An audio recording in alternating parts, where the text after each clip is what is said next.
أهلين، وين ما عم نشوفك؟ والله يا معلم حقكم علينا، بس المشاغل والظروف انتم بتعرفوا. فراس الشريكي بتعرفوا حضرتها؟ ولو خير. الحقيقة ما في شيء، بس نحن حبينا نستفقدكم بعيد ميلادكم. ان شاء الله كل سنة وانتم سالمين معلم.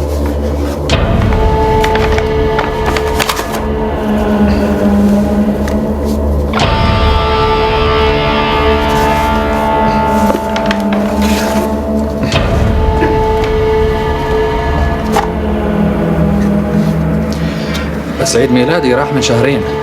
معلم نحن كل يوم تشرق فيه علينا الشمس هو عيد ميلاد لسيادتكم بالنسبة لنا. قهوة؟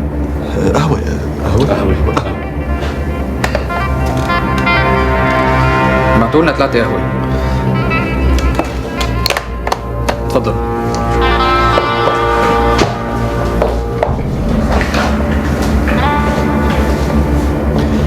سمعت عن الحادث اللي عملتوه. الحقيقة سوء تفاهم بالإشارات معلم. شو بدك؟ أعطيني من الآخر. الحقيقة أنا وفراس حابين نترشح لمجلس الشعب. أيوة، شغل عتقيل يعني. ملينا من الخفيف معلم. وبيا قائمة؟ باللي بتشوفوه حضرتكم مناسب معلم. باللي بتشوفوه مناسب. أنا اللي بقدر عليه بوصلكم لأصحابين القرار. الحقيقة أنا طمعان إنه سيادتكم تضلوا واقفين معي. يا مسعود، القصة كبيرة شوي. ونحن كمان كبار بالبلد معلم. قصدي في حكي بالقيادة عن انتخابات وصناديق. ونحن ما بدنا غير هيك. إذا هيك بتكونوا جيتوا على العنوان الغلط.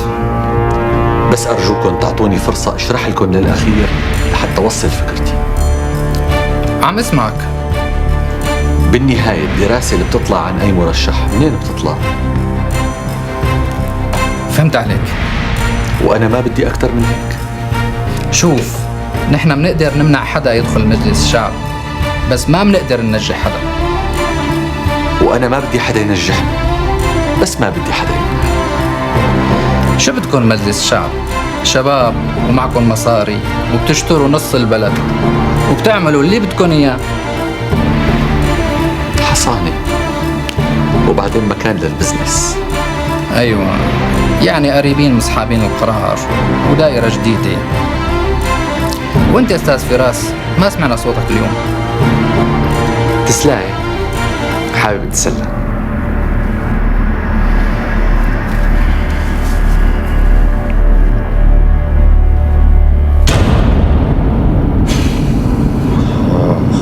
عن جد حسيت بالتفاهة. خير الله ما جعله خير. ليش حسيت بالتفاهة؟ معقول نروح لعند واحد ونعطيه هدية ب200,000 ليرة مشان يرضى علينا؟ وإن شاء الله 5 ملايين ليرة. وين المشكلة؟ إذا مصلحتنا عنده بدنا نفت. هيك البزنس وهيك الشغل. بدنا نوصل أخي فراس، بدنا نوصل. بعدين حتى هن ما بيقدروا يستغنوا عنا، بيعرفوا إنه عنا المواصفات المطلوبة. وشو المواصفات المطلوبة؟ الولاء اللامتناهي.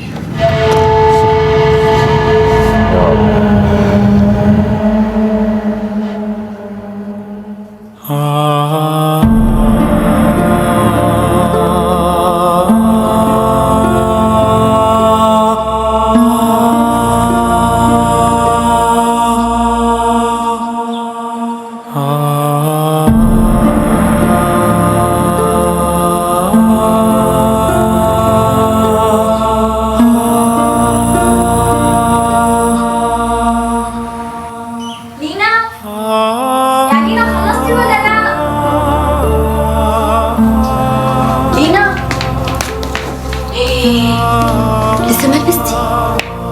ماني رايحة روز، ماني رايحة. شو هي ماني رايحة؟ ليش البرادة هلا؟ ما بدي اطلع من البيت. يا ماما تعال شوفيها. خير ماما شوفي. شوفيها ما بدها تروح. تقبريني، إلك شهر حابسة حالك بهالبيت. اطلعي نص ساعة زمان غيري جو ورجعي. اتركوني لحالي الله يخليكي. مو جعبالي، ما عم كابر، مو جعبالي روح المطرح. انت فهمان علي؟ جعبالي اقعد هيك. بقدر ساعدك بشي أمي؟ خلص بنتي اتركيها، الرب معك يا أمي.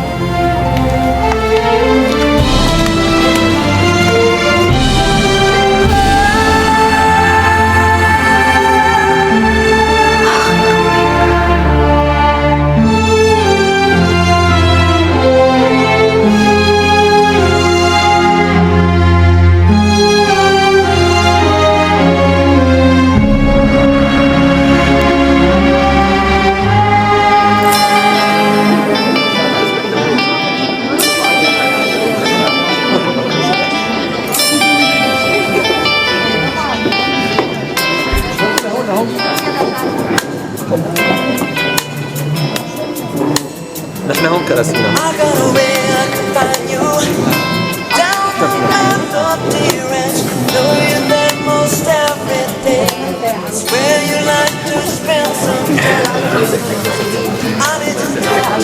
ان شاء الله الف مبروك يا ابو زبير. يا اهلين وسهلين، الله يبارك في عمرك.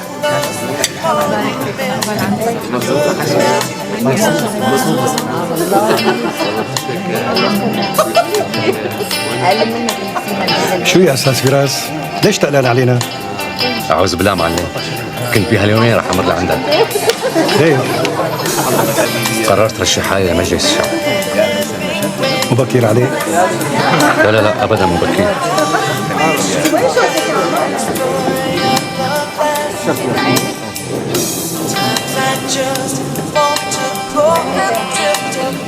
كنا حابين نعمل لك عرس تحكي فيه البلد كلها، ليش ما خليتينا مالي عرفان؟ أنا هيك حابة، المهم أنا وياك. وجوزك وين؟ أبصر بأنه خمارة. بدك تقول بدنا نحمي مصالحنا، مو جعربانا اطلاقا نستثمر برا البلد. سمعت انه عم تستثمروا بدبي. لا لا مو استثمار، شغل بسيط بيت المكتب. استاذ نجيب، بدي اياك تحكي للمطران مشان تكون الوسيط. ما بيحق لك ترشح خلف بدالك؟ طبعا بحق لي، بس يكون بعلمك انه في 100 واحد ناطرني اطلع من مجلس الشعب لياخذ محلي. ايوه مين احق مني؟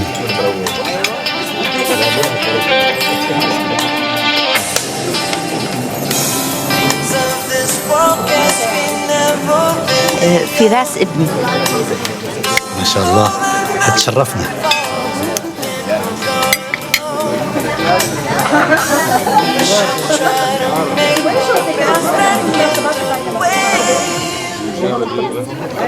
هدلين اهلين اهلين، شرفنا يعني.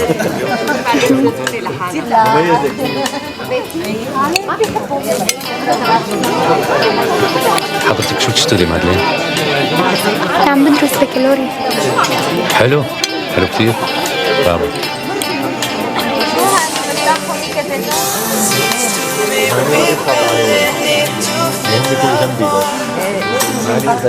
هلا عرفت انه حضرتك خاله لصهرنا. اهلا وسهلا فيك. كيف البرازيل؟ ممتازة. شوف يا ابو زهير، سمعت ابنك وصلاني للبرازيل، حتى شباب المنطقة كلهم هنيك بيعتبروه رمز إلهم. يا اهلين وسهلين.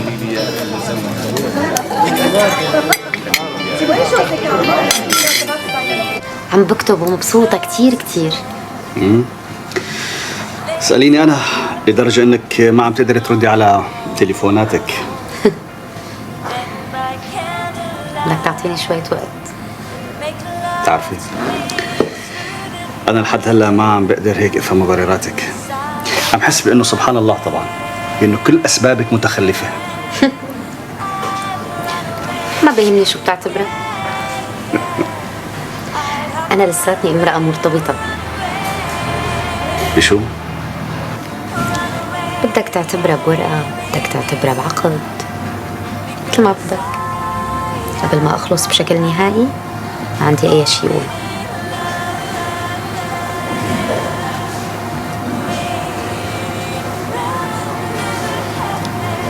ما بدي أي حجة لنبيه. القصة بلشت تخلص.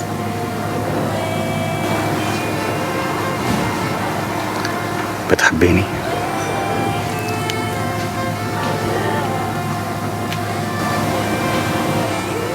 زيارتك ممنوعة؟ بسحبك كل شيء إلا هي. نبيه عم يراقبني. على فكرة ما بدك تقرا شيء من اللي أنا كاتبته؟ بيهمني رأيك.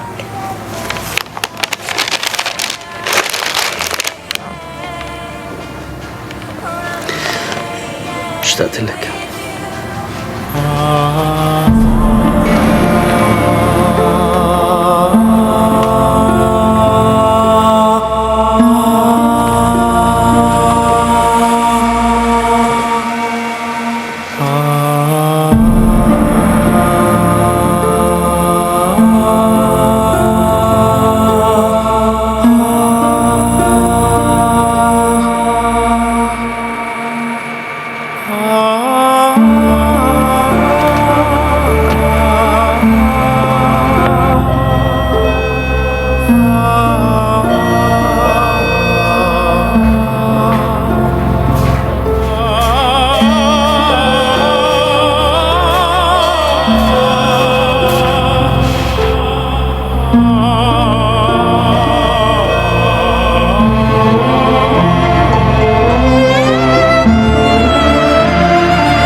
أهلين نبيه.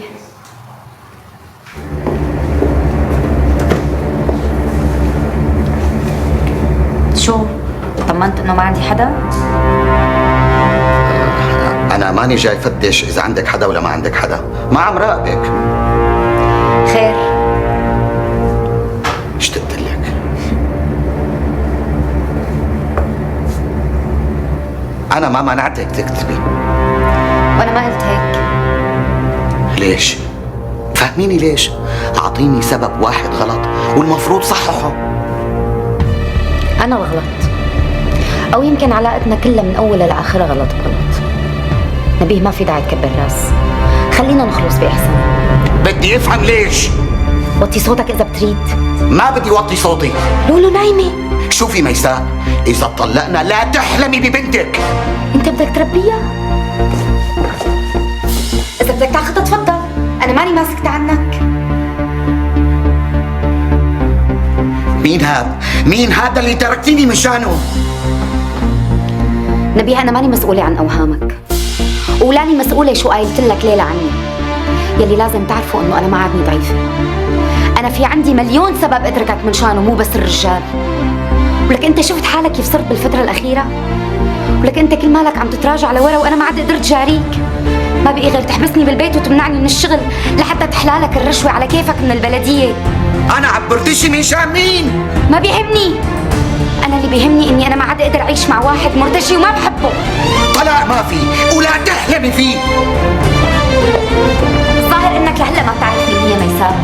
يا أما بتطلق بأدبك أو أنا إلي تصرف تاني معك، فهمت ولا لا؟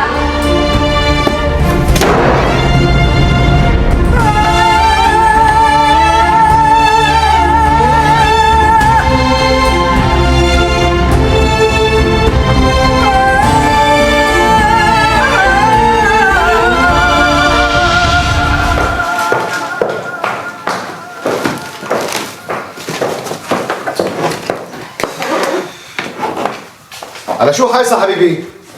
جوازات السفر. لك ليكم معي هدول هن. عن جد؟ هذا ليش مستعجلين؟ انت لسه بكير على الطيارة. لا قوم، عنا مشوار نشرب فنجان قهوة عند امك قبل ما نسافر. هلا بحكي معها تليفون، هلا بتروحي بتهزي بدنك بتهزي لي بدني، بلا هالروحة. خلاص انت شو بدك بهالقصة؟ لازم نودعها. يلا. أنا ملكات يعني.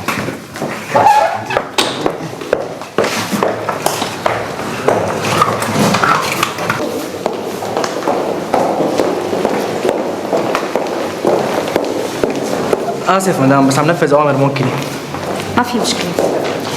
قول لنبيه على لساني، ولا ليش لحتى أنت تقول له؟ أنا بقول له. عن إذنكم. أرجوكي مدام، ديري بالك، أي شيء ممكن يستخدموه ضدك بالمحكمة. ما تاكل هم، كل الفاسدين جبناء، وللأسف جوزي أولا. خلص حبيبي، أنا رح أحكي معه. حنان. ولو إياه.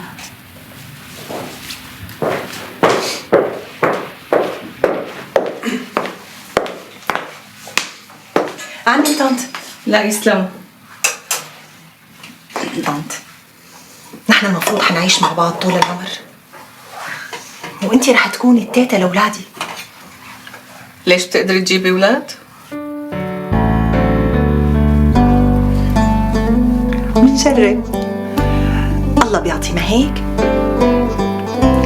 طنط، نحن هلا مسافرين وحضرتك بتقدري تفكري على مهلك.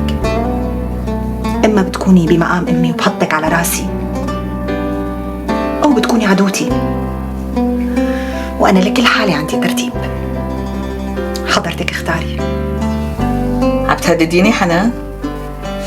أبداً، كتير عندي رغبة تكوني بمقام أمي وحطك على راسي. أنتي متضايقة لأني كبيرة؟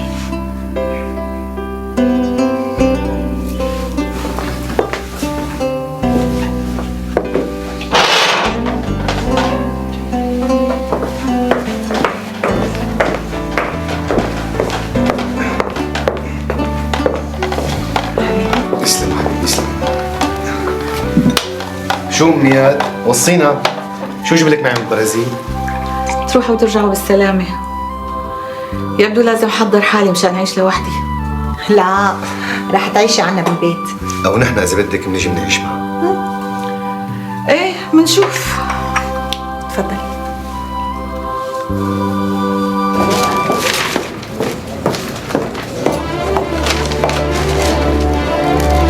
انت شو جابك لهون؟ جاي أعرف منك قديش بدك لحتى تطلقني. لك انت جدة؟ هون بينحكى بهيك قصص؟ ليش لا؟ ليش شو بتفرق عنهم؟ مثلك مثلهم، مرتشين وفاسدين. هذا مكان شغل. لا وانت الصادق، هذا مكان سمسرة ورشاوي، وهلا بدي اعرف منك قديش لازم ادفع لك لحتى اخلص من المخالفة. ما بيحق لك تتهمي الناس شمال ويمين. انت بتخرس، لما بتكون زلمة مرتشي بتخرس، ولما بتكون شريف تبقى روح اشتكي علي لحتى اتفرغ لك وارجيك انت ورفقاتك من الحرامية قديشكم فاسدين وحرامية. شو قلت سيد نبيه؟ قديش بدك لحتى تطلقني؟ اطلع لبرا. رح اطلع لبرا، بس وحياتك لا تندم كل عمرك وحياتك. انا برجيكم يا حرامية. اطلعي.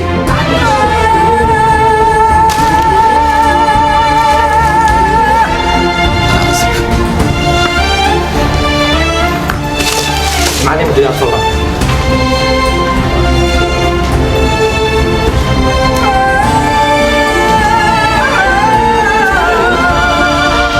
ليش التطرف؟ بالنهاية هي أم وأنت بتعرفي الأم كيف بتفكر. تطرف. مو ملاحظ انه كلمة كتير كبيرة؟ اصلا انا مالي فاضية لمعارك سخيفة بين الحماية والكلمة. انا قلت لك وقلت لها حبيبي بدها تصير مثل امي على عيني وراسي. هي كل القصة. يمكن تحتاجي لجولة ثانية وجولة ثالثة يا سيدي، بس بدها تكون القاضية، لأنه البني آدم يا بيحب يا ما بيحب. تعرف إنه أنا كتير خايفة من الطيارة؟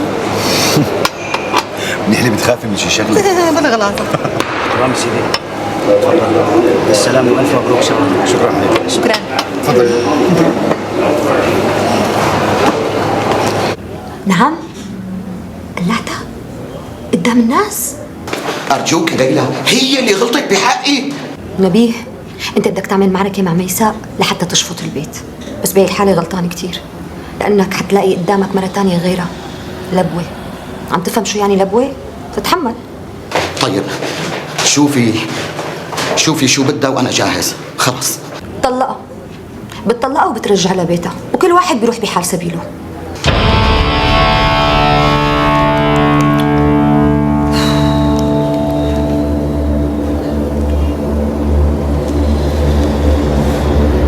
ايه ميساء، وينك؟ اقعد، خليكي بمطرحك، جاي لعندك انا. كلها بتفهمي مني كل شيء. يلا جاي. باي باي. بدنا نحل لهم مشاكلهم.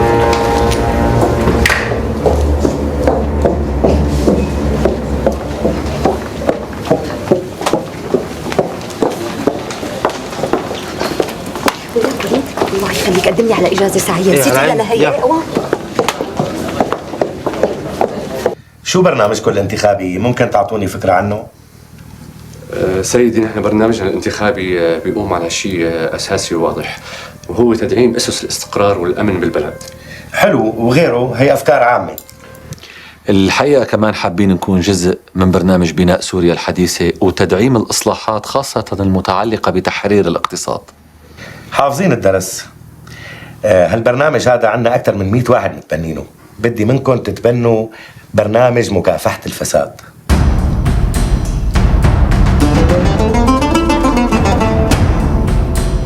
شو بكم متفاجئين؟ انتم بدكم تصيروا نواب عن الشعب، ونحن هلا خطر على بالنا مكافحة الفساد. ليش لا؟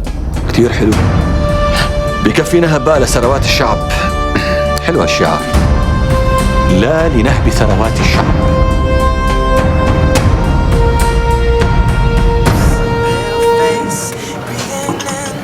تفضلي. عفوا.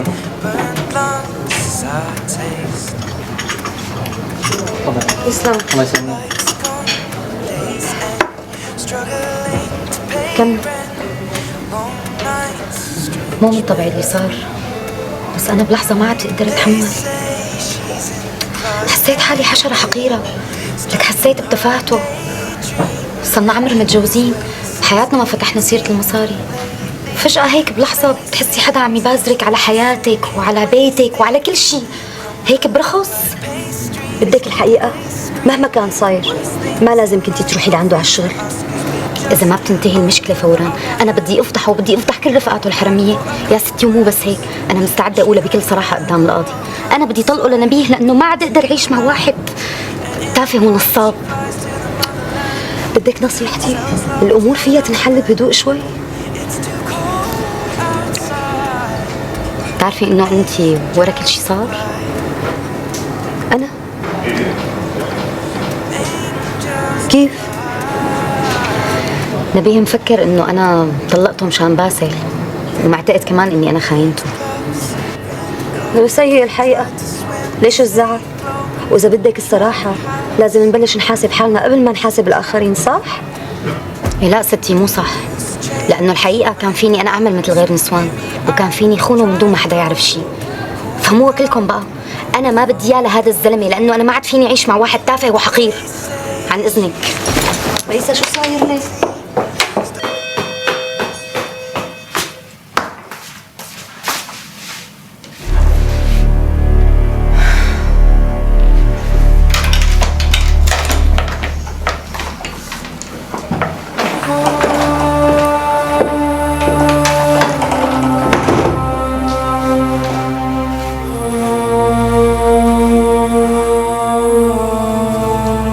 توقعت زيارتك. مانك خايف رجال ولرشيد يكونوا عم يراقبوك؟ انت خايفة؟ بعمري ما خفت من واحد جبان، بس مع الأسف رجعت وقعت وحبيت واحد جبان.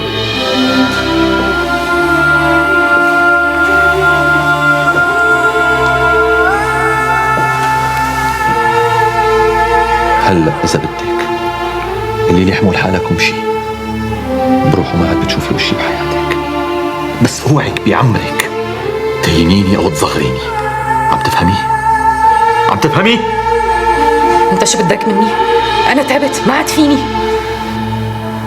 ما بدي شيء، ما بدي شيء،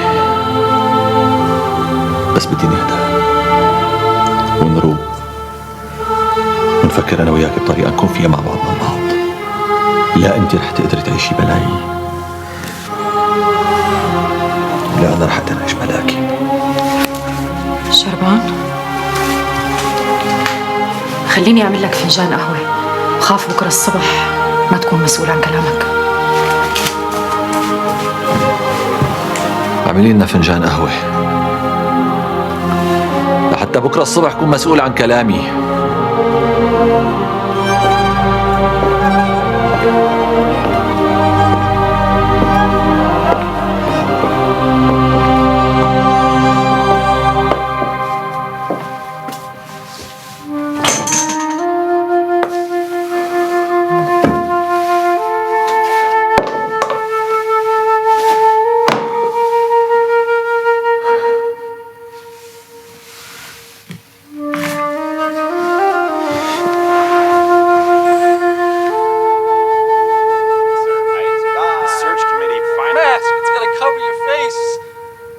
Josh, let's say we get the money and...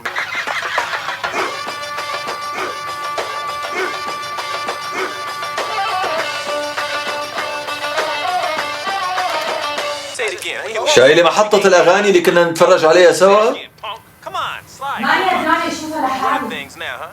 Man, the suit got it all figured out? No, man, the suit doesn't have it all figured out, but man with the gun needs رح أرجعها. man the suit is trying to accomplish here, all right? Why are you talking like that? You were talking أنا like اللي that. برجعها. Why can't I talk like that? What you think, this is a joke, Josh? لشوف إذا بترجع ولا ما بترجع. $20 million without a fight? Look, no guns. End of story, all right? What if we...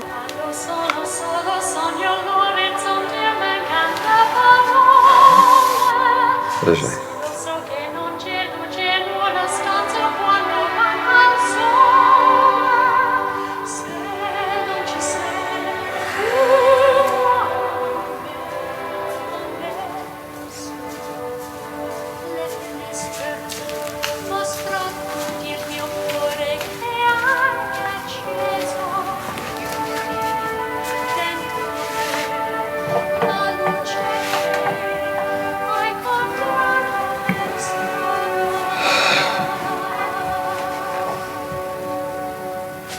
تعتقدي فينا ببساطة نرجع لبعضنا البعض؟ الأمور مو لهالدرجة بسيطة. ما رح نرجع لبعض إلا إذا تأكدت إنه ما رح نفترق مرة تانية، وإنك قادر تحميني.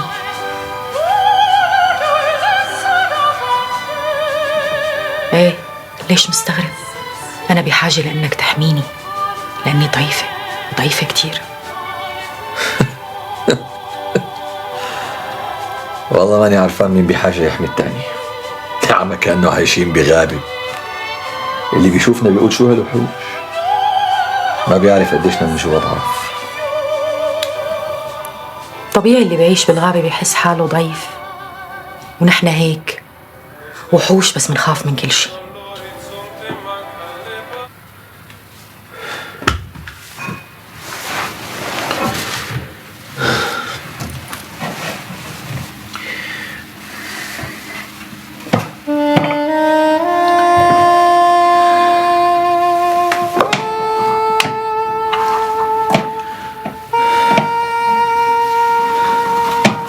تركنا هيك كل واحد لحاله، يمكن نكون أكتر صدق مع حالنا.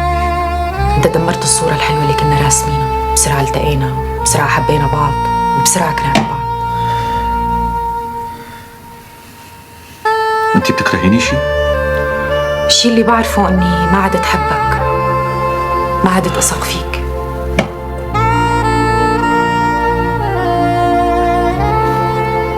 عندي فرصة نقعد ونحكي ونتفاهم ونوصل لحل.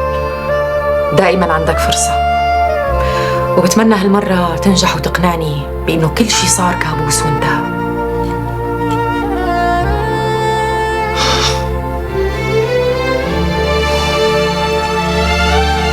لا أنا هلا بحاجة إليك أكثر من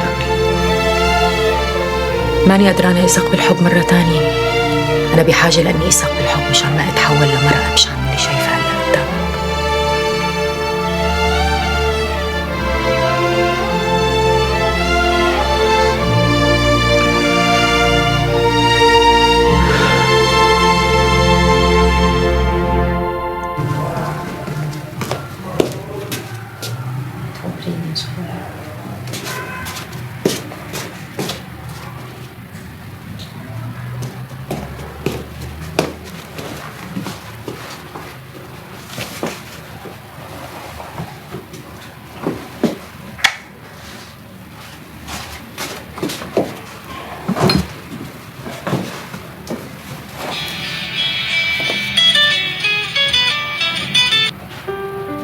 الو، لحالي نمت قبل ما تحاكيني. شو؟ شايف صوتك مرتاح؟ فكرة النسخ تمرت براسي، يعني حاسة حالي رح أقدر أرجع أكتب. برافو برافو فعلا. في شي جديد؟ بعتقد بكرة كل شي بيكون خالص، يعني بتعرف هيك إجراءات بتاخد شوية وقت. بصراحة باسل أنا ما بدي يصير في علاقة سيئة بيني وبين نبيه رغم كل شي صار بيناتنا. طبعا ميساء، مفروض تحافظي على علاقة كتير محترمة مع نبيه، كرمال بنتك على الأقل. وهذا أملي. باسل أنا آسفة كتير على اللي صار هذاك اليوم، بس حسيت حالي إنه مضطرة أدافع عن علاقتنا بهي الطريقة. ميساء ما في داعي تعذبي حالك، أنا متأكد بأنه رح تقدري تتفاهم مع نبيه، وإذا كنتي غلطانة فيك تعتذري منه. أنا ناطر تليفونك بكرة الصبح، بدي أطمن عليكي. ميساء أنا بحبك من كل قلبي. تصبح على خير. وأنت بخير.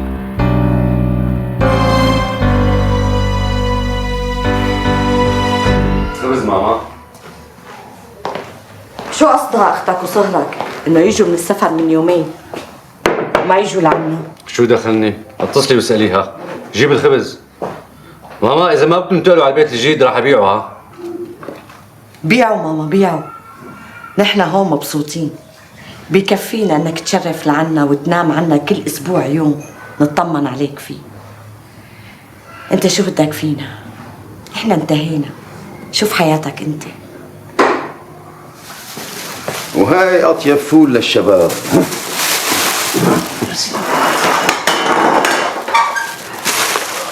الخبز ماما.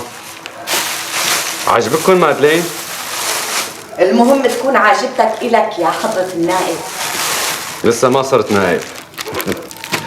بتصيروا ما انتوا رجال عصركم، بعد المصاري سلطة، وهيك بتكتمل الصورة. ممكن توقفوا لي نقاشاتكم عند الصباح. المهم ماما البنت والجماعة حابينك كتير. هيك بتكمل الصورة أكتر.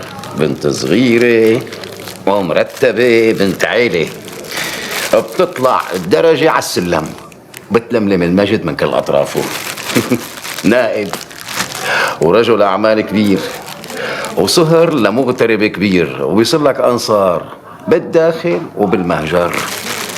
ليش هيك عم تحكي معي بابا؟ ليش بدك أنا أتجوز بنت ما بحبها؟ بالضبط بابا، بدي إياك تتزوج بنت مو بناء على حساباتك، على القليل يكون بقلبك شوية وجدان. طمن أبو زهير طمن، لسه بقلبي في شوية وجدان. آخر شيء بفكر فيه مصاري أهلها. معي مصاري أكثر منهم ب50 مرة. الخبز ماما ان شاء الله. لا تتضايق مني بابا، لا تتضايق من كل كلمه بحكيها. بدي اياك ترجع في راسي اللي بعرفه بيناقش وبياخذ وبيعطي، مو اللي بيمتلك الحقيقه كلها. يا ريت تتعامل معنا على اساس ما حدا بيمتلك الحقيقه كامله. ولك اتركه للصبي، اتركه. ما صدقنا انه بده يتجوز، وانت مو عاجبك العجب. لك خليه يشوف حياته. حسيت عليه، قسيت عليه شويه مو هيك؟ اسف يا حضره النايب، تفضل.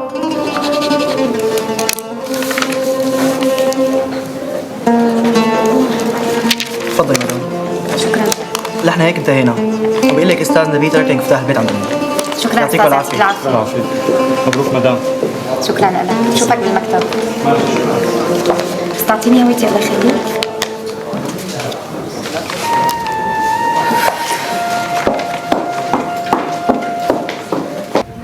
حبيت أعرفك عن حالي ببساطة. أنا كتير بحب الموسيقى وتحديدا هذا النوع الهادي. ما في خصوصية لحدا بيحب الموسيقى الهادية، أغلبية الناس بتحب الموسيقى الهادية. احكي لي عن حياتك. شو بدك تعرف؟ أي شيء بتحبي تقولي قولي. ما في شي مهم. ولدت بالبرازيل وأنا هون من 5 سنين، هيك بدهن أهلي. اتزوج شاب سوري. وأنتي شو بدك؟ أنا بنت مطيعة وما بخالف كلام أهلي، واللي بدهم إياه بعمله، وأهم شي ما بحب الفلتن. وأنت؟ وأنا كمان بدي أتجوز بنت سورية ومطيعة وما بتحب الفلتنة، وكمان أنا ما بحب خالف أهلي. شو مواصفات البنت اللي عم تفكر فيها؟ تشبهك تماما، ومرباية وبتحب تعمل عيلة وولاد وما بتنق.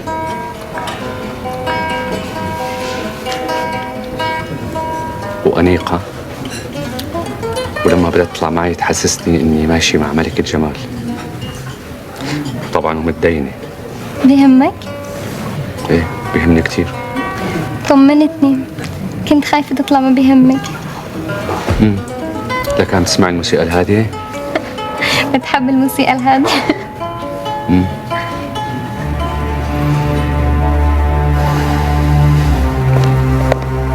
اوراق وصلت على وزاره الداخليه وكل شيء تمام. طب برأيك بحاجة نحن نعمل مضافات وصور؟ والله القائمه تبعكم هي بتقرر هالشيء. طب شوف، بدي اياك انت تمسك الموضوع كله. انت تدير القصة والحملة الانتخابية. شو بده الموضوع بزاخ وصرف عليه. إذا بيدفعوا 100,000 أنت تدفع 200,000. ما بدي شركائنا بالقائمة لا يتضايقوا ولا يتحسسوا.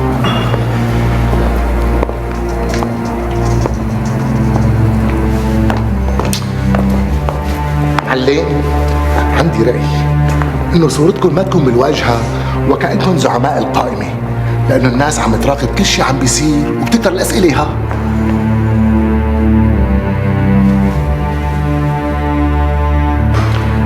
والله أنا لي رأي تاني أنور أفندي. أنا بدي الأسئلة تكتر، وبدي يكون متزعم الصورة لأنه أنا زعيمة فعلا، وبدي الإشاعات عني تدور بكل بيت. شو رأيك؟ مثل ما بدك، مثل ما بدك. ما رح أسألك ليش، لأني ما رح أعرف شو عم تخطط براسك. طالما هيك تعال حني تعال. افتح الباب يا ابني، افتح الباب. مر لعند المحاسب، عنده تعليمات بالصف وعنده تعليمات بكل شيء. إذا استجد شيء خبروني. يلا. بأمرك مسعود بيك. بالإذن.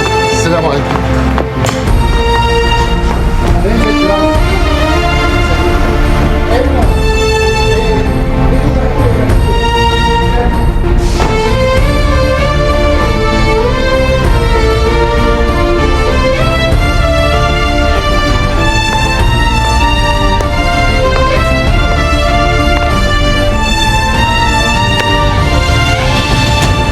معك حق ما تكبها. لك شلون بدي كبها؟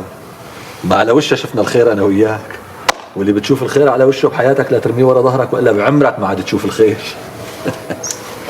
يا سلام.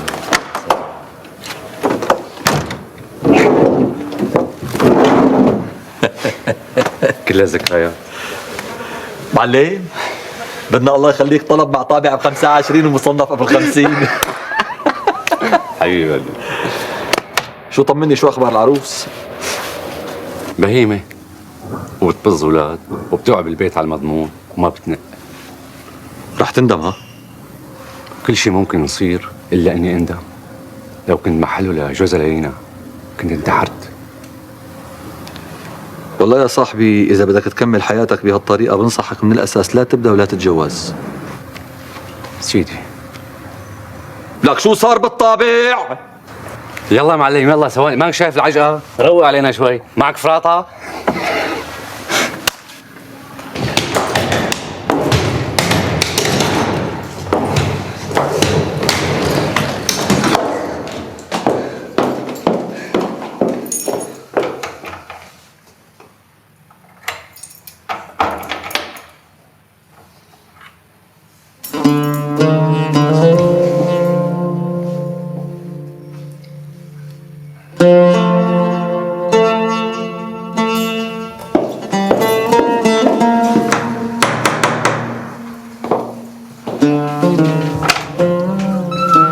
كيفك ام حسن؟ ميساء وينك انت وين؟ الله يخليكي، بدي احط هالشنطايتين عندك شي ساعة زمن.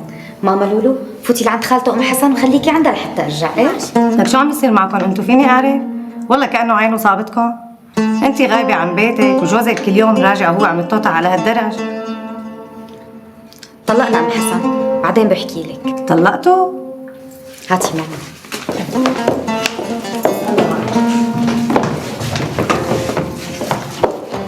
فوتي خالته فوتي.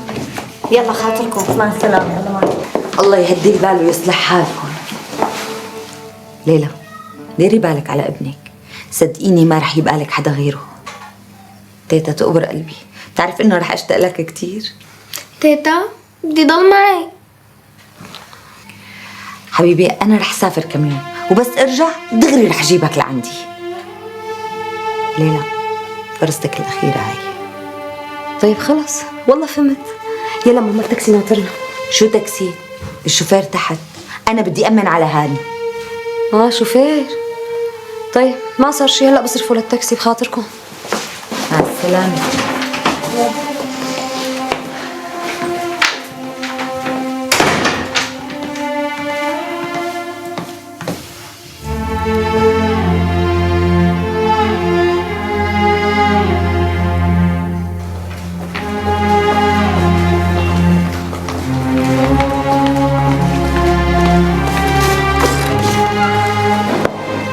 أهلين ميساء، ما صار إلا عملتي يلي براسك. قالوا لي بلاقي المفتاح عندك. الظاهر السيد نبيه مصمم اني انا ما ارجع على البيت. جيت لقيته مغير القفل. قولوا له تركتها عند ام حسن. طيب ادخلي خلينا نحكي كلمتين. اذا في احتمال 1% اني اشوف نبيه انا مفروض. لا اطمني ما في حدا غيري، تفضلي.